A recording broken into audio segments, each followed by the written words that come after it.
এক ছোট্ট গ্রামের পাশে ঘন জঙ্গল। জঙ্গলে থাকে লোভী শিয়াল কালু। তার পেট সব সময় খালি, চোখ দুটো সব সময় চকচক করে খাবার দেখলে।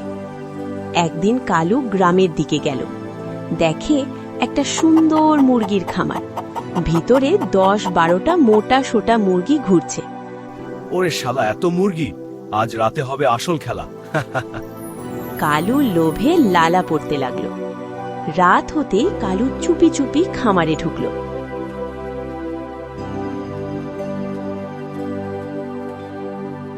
প্রথমে একটা মুরগি ধরে মুখে নিয়ে পালাতে যায়, কিন্তু লোভ বেশি।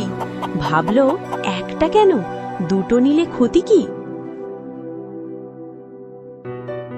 দ্বিতীয় মুরগি ধরতে গিয়ে একটা লোহার ফাঁদে পা আটকে গেল।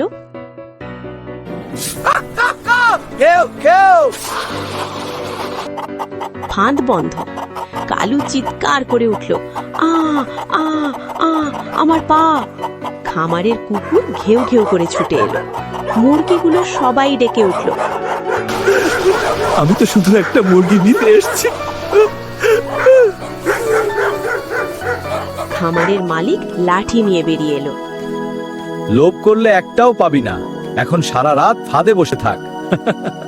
মালিক হেসে বলল, লোভ করলে একটাও পাবি না, এখন সারা রাত ফাঁদে বসে থাক।